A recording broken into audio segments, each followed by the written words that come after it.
नमस्कार साथियों, स्वागत है आप सभी का एक बार फिर से अपने YouTube channel DC geography classes में। यदि चैनल पर नए हैं तो चैनल को सब्सक्राइब कर लीजिए और बेल आइकन को प्रेस कर लीजिए ताकि हर नई वीडियो की नोटिफिकेशन आप तक आसानी से पहुंच जाए। तो चलिए आज का हम सेशन शुरू करते हैं। और आज का जो सेशन होने वाला है वो वाइडल डी ला ब्लास, जो कि एक फ्रांसीसी भूगोलवेत्ता थे, उनके ऊपर होने वाला है। ठीक है, तो जो हमारा कंप्लीट जो सीरीज चल रहा था भौगोलिक चिंतन के ऊपर, उसी सीरीज को हम लोग कंटिन्यू कर रहे हैं। ठीक है, तो इस सीरीज के अंतर्गत आज हम लोग वाइडल डी ला ब्लास के बारे में कुछ डिटेल से जानने की कोशिश करते हैं। ठीक है, तो चलिए आज का सेशन को हम शुरू करते हैं। तो पॉल विडाल डी ला ब्लास, इनका पूरा नाम पॉल वाइडल डी ला ब्लास था। ठीक है, कभी कभी नाम का जो उच्चारण है कोई विडाल, कोई बिडाल, कोई वाइडल पढ़ देता है। तो अब सबका लैंग्वेज अलग अलग होता है, तो उसके अकॉर्डिंग आप अपने तरीके से इसको कर सकते हैं। ठीक है, तो इन्हें मानव भूगोल का संस्थापक माना जाता है। ठीक है, जो पॉल विडाल डी ला ब्लास थे, इन्हें मानव भूगोल का संस्थापक माना जाता है। ठीक है, अब इनके कार्यों को, इनका जो मेजर कंट्रीब्यूशन रहा है ज्योग्राफी में, जो मुख्य योगदान रहा है, उसके बारे में आज हम लोग जानने की कोशिश करेंगे। तब जाके आपको पता चल जाएगा कि इन्हें मानव भूगोल का जनक या संस्थापक क्यों कहा जाता है। ठीक है, तो चलते हैं हम नेक्स्ट। ब्लास जो थे ये हम्बोल्ट और कार्ल रिटर से काफ़ी प्रभावित थे। ठीक है, जो ब्लास थे ये हम्बोल्ट और रिटर से काफ़ी इन्फ्लुएंसिव थे, प्रभावित थे। ठीक है, तो जो ब्लास थे इन्होंने फ्रांस में रहते हुए लुसियन फेब्रे की विचारधारा, जो कि संभववाद, ठीक है, लुसियन फेब्रे जो थे उनका थॉट था, विचारधारा था, आइडियोलॉजी था, जिसे हम लोग संभववाद के नाम से जानते हैं। ठीक है, तो संभववाद को ही आधार मानकर इन्होंने ज्योग्राफिकल इंट्रोडक्शन टू हिस्ट्री नामक पुस्तक की रचना की। ठीक है, और जो ज्योग्राफिकल इंट्रोडक्शन टू हिस्ट्री नामक पुस्तक है, इस पुस्तक में इन्होंने भौगोलिक विश्लेषण प्रस्तुत किया, यानी ज्योग्राफिकल एनालिसिस। ठीक है, कौन से बुक में? तो ज्योग्राफिकल इंट्रोडक्शन टू हिस्ट्री, इस पुस्तक का नाम आप याद रखिएगा, ये ब्लास का ही है, ज्योग्राफिकल इंट्रोडक्शन टू हिस्ट्री। और इसमें किस चीज़ का विश्लेषण प्रस्तुत किया है? तो भौगोलिक विश्लेषण को इसमें प्रस्तुत किया गया है। ठीक है, ब्लास के द्वारा। हम बात करते हैं अगर ब्लास की, तो इनका कुछ स्टेटमेंट है, कथन है। ये कहते हैं ब्लास कि मानव ने प्राकृतिक वातावरण में अपनी सुविधा के अनुसार व्यापक परिवर्तन किया है। क्या? जो मानव है वो प्राकृतिक वातावरण में अपने हिसाब से, यानी अपने सुविधा के अनुसार बहुत बड़े स्तर पर इसमें चेंजिंग किया है, परिवर्तन किया है। अर्थात प्रकृति मानव को संभावनाएं देती है। इनका कहना है कि जो प्रकृति है मानव के सामने अपॉर्चुनिटी प्रोवाइड करवाती है, संभावनाएं देती है, और मानव अपना विवेक का इस्तेमाल कर उसमें से सर्वश्रेष्ठ को चुनता है। ठीक है, ये ब्लास का कथन है। आप इसको एक एग्जाम्पल से समझ सकते हैं कि जब छोटे बच्चे होते हैं ना, तो आप उसे कोई भी चीज़, अगर 4-5 चीज़ उसे दे दीजिए और उसमें से बोलिए कि कोई एक ही आपको सेलेक्ट करना है, चुनना है, लेना है, तो जो सबसे बढ़िया होगा उसी चीज़ को बच्चा चुनता है। तो ठीक इसी प्रकार जो ब्लास थे, इन्होंने कहा कि प्रकृति मानव को संभावना देती है, यानी पॉसिबिलिटीज़ देती है। ठीक है, और मानव अपना बुद्धि का इस्तेमाल करके उसमें से जो सर्वश्रेष्ठ होता है उसी चीज़ को चुनता है। सपोज अगर आपको कुछ ऐसा कंडीशंस दिया जाए जिसमें आपको छांटना है, जैसे आपको कहा जाए कि आपको रहने के लिए 4 स्थान दिया जा रहा है। पहला कि आपको बर्फ़ के ऊपर रहना है, दूसरा आपको रेगिस्तान में रहना है, तीसरा आपको मैदानी भागों में रहना है, और चौथा आपको समुद्र में रहना है, खारे पानी में। ठीक है, तो आप किस चीज़ को आप सेलेक्ट करेंगे, चुनेंगे किसको? तो स्वाभाविक बात है कि जो प्लेन एरिया होगा, मैदानी क्षेत्र होगा, जहाँ की आपको हर सुविधा आसानी से उपलब्ध हो जाएगा, उस चीज़ को आप सेलेक्ट करेंगे। तो ब्लास का यही कहना था कि प्रकृति मानव को अनेक संभावनाएं देती है और मानव अपना विवेक का उपयोग करके उसमें जो सर्वश्रेष्ठ होता है उसके लिए उसी को चुनता है। ठीक है, तो ये उनका कहना था। ठीक है, अब हम बात करते हैं इनकी कुछ पुस्तक के बारे में। इन्होंने कुछ महत्वपूर्ण पुस्तकों की रचना की है, जिसमें से पहला है प्रिंसिपल ऑफ ह्यूमन ज्योग्राफी, जो कि 1922 में जब इनकी मृत्यु हो जाती है उसके बाद इस पुस्तक का प्रकाशन होता है। ठीक है, नेक्स्ट है स्टेट एट नेशन डीला डेल यूरोप। ये पुस्तक का नाम कुछ अजीबोगरीब है, स्टेट्स एट नेशन डेल यूरोप। ठीक है, तो नेक्स्ट पुस्तक है टैबुला डी ला ज्योग्राफी डी ला फ्रांस, यानी ये फ्रेंच भाषा में लिखा हुआ है। ठीक है, उसको इंग्लिश में कन्वर्ट किया गया, तो थोड़ा सा नाम का उच्चारण करने में दिक्कत हो सकता है। नेक्स्ट पुस्तक है फ्रांस डीला एस्ट, जो कि 1917 में लिखा गया था। तो ये कुछ महत्वपूर्ण पुस्तकें हैं जिसको ब्लास ने लिखा था। ठीक है, जिसको ब्लास ने लिखा था। अब यहाँ एक चीज़ आपको ध्यान रखना है कि जो प्रिंसिपल ऑफ ह्यूमन ज्योग्राफी है पुस्तक, उसका प्रकाशन ब्लास की मृत्यु के बाद 1923 ईस्वी में इसका प्रकाशन मार्तोनी ने कराया, जब इनकी मृत्यु हो जाती है। ठीक है, अब यहाँ अभी हम लोग देखे थे कि जो प्रिंसिपल ऑफ ह्यूमन ज्योग्राफी यहाँ हम 1922 लिखे हैं।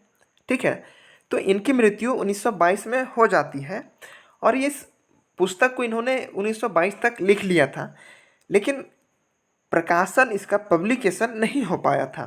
ठीक है, तो इनका जो principle of human geography book है उसका जो प्रकाशन करवाने का काम करते हैं वो मार्तोनी करवाते हैं। ठीक है, और कब, तो 1923 ईस्वी में, जब इनकी मृत्यु 1922 में हो जाती है उसके एक साल बाद 1923 ईस्वी में इस पुस्तक का प्रकाशन होता है।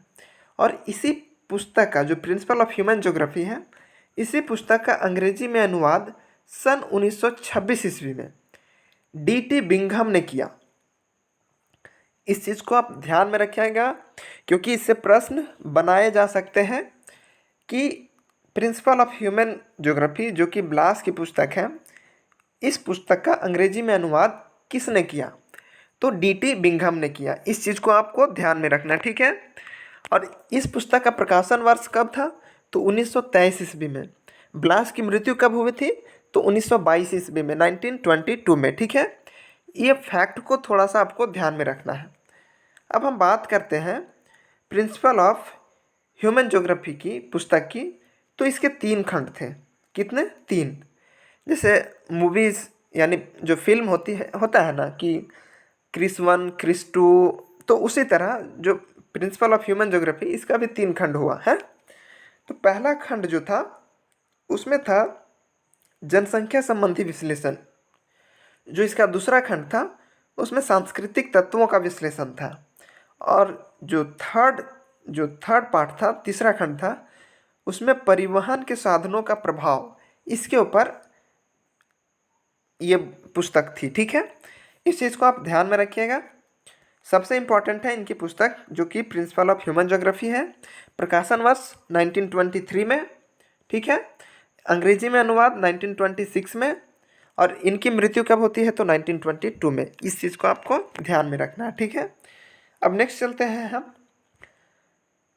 अब ब्लास ने बताया कि प्रादेशिक अध्ययन क्षेत्रीय नियोजन में अधिक सहायक होते हैं।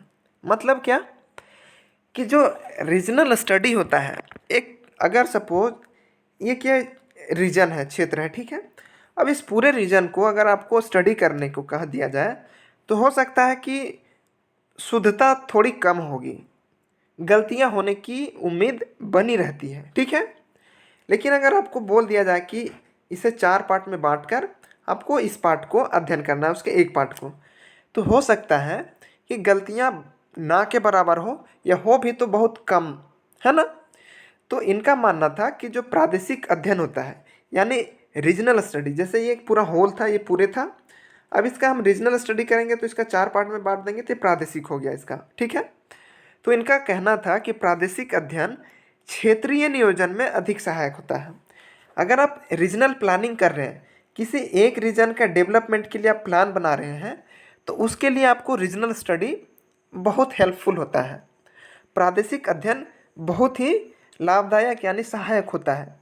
ठीक है, अब इसी उद्देश्य को मद्देनज़र रखकर, किस उद्देश्य को, ये जो रीजनल स्टडीज़ है, प्रादेशिक अध्ययन है, इसी उद्देश्य को मद्देनज़र रखकर इन्होंने बृहद प्रदेशों को विश्व स्तर पर अध्ययन करने की योजना बनाई थी। इनका मानना था कि अगर हम एक रीजन को छोटे छोटे, एक क्षेत्र को छोटे छोटे रीजन में बांटकर हम स्टडी करते हैं तो काफ़ी इफेक्टिव होता है। तो अगर हम पूरे वर्ल्ड लेवल पर कुछ इसी प्रकार की काम करें तो हो सकता है कुछ और सफलता मिले हमें। तो उन्होंने विश्व स्तर पर अध्ययन करने के लिए एक योजना बनाई थी। ठीक है, लेकिन दुर्भाग्यवश ये जो योजना था वो योजना बनकर ही रह गया। ठीक है, इस पर काम नहीं कर पाए, तब तक इनकी मृत्यु हो जाती है। ठीक है, अब जब इन्होंने योजना बनाई थी तो इस योजना को, यानी जो इनके मन में जो चीज़ें चल रही थी उस चीज़ को आगे लेकर कोई ना कोई जाता है। ठीक है, यानी कि सपोज इसको इस एग्जांपल से लीजिए कि अभी मान भारत का प्रधानमंत्री नरेंद्र मोदी है। ठीक है, अब इनके मन में या इनके प्लान में, मन में कुछ प्लान होगा कि हम अपने कार्यकाल में जम्मू कश्मीर को एक पूर्ण राज्य का दर्जा दे देंगे। ठीक है, सपोज मान लीजिए, तो अगर भगवान ना करे कि उनकी मृत्यु हो जाए, लेकिन अगर सपोज मान लेते कि उनकी मृत्यु हो जाती है, तो क्या उनका जो सपना था, जो नेक्स्ट अगले प्रधानमंत्री बनेंगे, क्या उस चीज़ को करेंगे कि नहीं करेंगे? स्वाभाविक सी चीज़ है, करेंगे।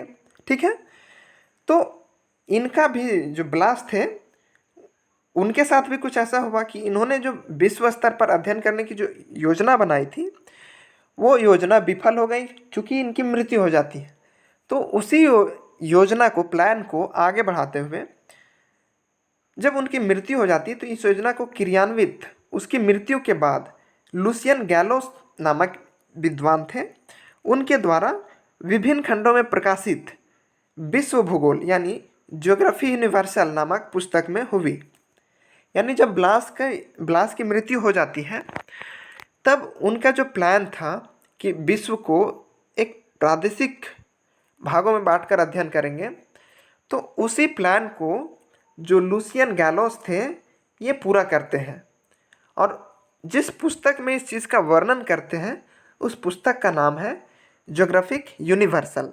ठीक है, आई होप कि आपको समझ में आ रहा होगा। अब बात करते हैं हम ब्लास की कुछ कॉन्सेप्ट के ऊपर। इन्होंने जो जो काम किए, ठीक है, कुछ कॉन्सेप्ट को इन्होंने दिया है। अब क्या कॉन्सेप्ट है उन सारी चीज़ों को हम लोग देखते हैं क्या करके। तो पहला जो कॉन्सेप्ट इन्होंने दिया वो दिया विशिष्ट जीवन पद्धति की संकल्पना। हाँ, सामान्य नहीं, विशिष्ट। ठीक है, नेक्स्ट इन्होंने बताया पेज की संकल्पना, है ना, पेज के कॉन्सेप्ट, इसे भी अभी हम लोग देखेंगे। थर्ड वन इज इन्होंने बताया प्रकृति की विविधताओं का अध्ययन। ठीक है, प्रकृति को विविधताओं का अध्ययन इन्होंने कहा। फिर है प्रकृति के कारक निरंतर परिवर्तनशील होते हैं, ये इनका कहना था। फिर ये कहते हैं वातावरण का मानव पर प्रभाव पड़ता है। ठीक है, फिर इनका कहना होता है नई वैज्ञानिक विधियों को इन्होंने अपनाया। ठीक है, फिर मानव का वातावरण पर प्रभाव, फिर पार्थिव एकता का सिद्धांत भी इन्होंने दिया। तो इन सारी चीज़ों को इन्होंने एक एक करके बताया। ठीक है, तो आपको ध्यान रखना है, इसमें सबसे इम्पॉर्टेंट है पार्थिव एकता का सिद्धांत। ठीक है, नेक्स्ट है पेज की संकल्पना। ये दो बहुत ही इम्पॉर्टेंट है चूँकि ये हर बार एग्जाम में पूछे जाते हैं, पार्थिव एकता और पेज की संकल्पना।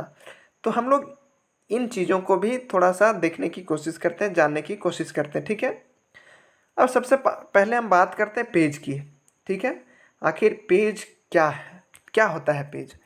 तो हम बात करें पेज की, तो पेज एक फ्रेंच वर्ड है, शब्द है। ठीक है, जिसका अर्थ होता है समरूप प्रदेश यानी होमोजेनस रीजन। अब समरूप प्रदेश किसको कहेंगे हम लोग, यानी जो प्रदेश में समानता पाई जाती है। ठीक है, सपोज हम एक रीजन ले रहे हैं। ठीक है, अब इस रीजन में हम कुछ इसको इस प्रकार से डिवाइड कर दिए। ठीक है, अब आप यहाँ ध्यान दीजिएगा कि हम यहाँ 1 लिख रहे हैं, 2, 3, 4। ठीक है, अब सपोज ये जो 1 वाला रीजन है, इस 1 वाले रीजन में पूरा प्लेट्यू है, यानी पठार है। ठीक है, प्लेट्यू है। जो सेकेंड में है वो प्लेन है। ठीक है, मैदान है। थर्ड में क्या है, माउंटेन है, पर्वत है। और फोर्थ में क्या है, ट्रेंच है, यानी खाई है। ठीक है, तो इस एरिया में जो प्लेन वाला एरिया है ये बाकी से तो अलग होगा ना। इसका मतलब क्या है कि अगर हम इस पूरे क्षेत्र को लें तो इसमें होमोजेनिटी नहीं है, समरूपता नहीं है, इसमें विविधता है। कुछ प्लेन है तो कुछ प्लेट्यू है तो कुछ माउंटेन है तो कुछ ट्रेंच है। ठीक है, तो इनका कहना था कि जो होमोजेनस रीजन होता है, समरूप प्रदेश होता है, उस क्षेत्र के लिए इन्होंने एक वर्ड यूज़ किया जिसे पेज हम लोग कहते हैं। ठीक है, आई होप कि आपको समझ में आ रहा होगा। पेज मीन्स समरूप प्रदेश, यानी होमोजेनस रीजन। ठीक है, अब हम बात करते हैं कि मानव एवं उसके वातावरण के मध्य संबंधों को समझाने का सबसे अच्छा तरीका होता है छोटे छोटे समरूप प्रदेशों का अध्ययन करना। स्वाभाविक बात है कि अभी जो हम लोगों ने पढ़ा या जाना कि जो प्रादेशिक अध्ययन होता है, रीजनल स्टडी होता है, वो प्लानिंग करने में, किसी भी रीजन का प्लान करने में बहुत ही हेल्पफुल होता है। आप अगर कोई भी रीजन है, उस रीजन के लिए डेवलपमेंट का कोई प्रोजेक्ट बनाना चाहते हैं तो उस क्षेत्र को आपको छोटे छोटे रीजन्स में आपको बांटकर आपको स्टडी करना होगा और छोटी से छोटी समस्या को आपको समझना होगा, तभी जाकर आपका प्रोजेक्ट सक्सेसफुली इम्प्लीमेंट हो पाएगा। ठीक है, तो इन्होंने पेज का जो कॉन्सेप्ट दिया था उसमें यही बताने की कोशिश की थी कि जो छोटे छोटे समरूप प्रदेश होते हैं ना, वही यानी मानव और पर्यावरण के बीच का अगर आपको संबंध जानना है तो छोटे छोटे होमोजेनस रीजन को अध्ययन करना होगा। ठीक है, और उसी के लिए इन्होंने पेज वर्ड को कॉइन किया था, प्रतिपादित किया था। आई होप कि आपको समझ में आ गया होगा पेज का कॉन्सेप्ट। फिर नेक्स्ट बात करते हैं पार्थिव एकता की, यानी टेरेस्ट्रियल यूनिटी की। ठीक है, तो पार्थिव एकता का मतलब होता है कि मानव और वातावरण के बीच जो अंतर संबंध है, यानी अगर हम बात करें मानव और पर्यावरण के बीच तो एक दूसरे पर जरूर प्रभाव छोड़ते हैं, है ना। मानव है तभी पर्यावरण खतरे में है, यानी मानव का प्रभाव पर्यावरण पर पड़ रहा है तभी तो पर्यावरण खतरे में है। ठीक है, और हम अगर दूसरी तरफ देखें कि पर्यावरण है तभी मानव है, इसका मतलब कि पर्यावरण नहीं रहेगा तो मानव का जो जीवन है वो खतरे में पड़ जाएगा। ठीक है, तो ये दोनों का जो इंटर रिलेशनशिप है, अंतर संबंध है, उसी का अध्ययन करता है पार्थिव एकता में। यानी कि आप अलग करके नहीं देख सकते हैं, दोनों को एक साथ आपको अध्ययन करना होगा, देखना होगा। इसी चीज़ को इन्होंने पार्थिव एकता कहा, टेरेस्ट्रियल यूनिटी कहा। ठीक है, अब अगर हम बात करें इनकी मेथड्स की, विधि की, तो इन्होंने 2 विधि का उपयोग किया। ठीक है, जोर दिया, आगमनात्मक इंडक्टिव और ऐतिहासिक हिस्टोरिकल। हालांकि अगर आप गौर करेंगे तो इन्होंने रीजनल मेथड को भी अपनाया है, प्रादेशिक विधि को भी अपनाया है। ठीक है, तो विधि में आगमनात्मक यानी इंडक्टिव, हिस्टोरिकल मेथड और रीजनल मेथड को इन्होंने विशेष जोर दिया है इस पर। ठीक है, तो ये था आज का हमारा सेशन। आई होप कि सेशन आपको अच्छा लगा होगा। ठीक है, तो अगर आप चाहते हैं कि इस वीडियो का आपको PDF मिले तो आप इस टेलीग्राम चैनल को ज्वाइन कर सकते हैं। ठीक है, और इस टेलीग्राम चैनल में जो भी लेक्चर्स आपको प्रोवाइड करवाया जाता है उससे रिलेटेड MCQ आपको प्रैक्टिस के लिए भी दिया जाता है। ठीक है, तो आप इस चैनल को सब्सक्राइब कर लीजिए, जो टेलीग्राम चैनल है उसे ज्वाइन कर लीजिए। ठीक है, तो तब तक के लिए मिलते हैं नेक्स्ट लेक्चर में। अपना ध्यान रखिए। ठीक है, थैंक यू।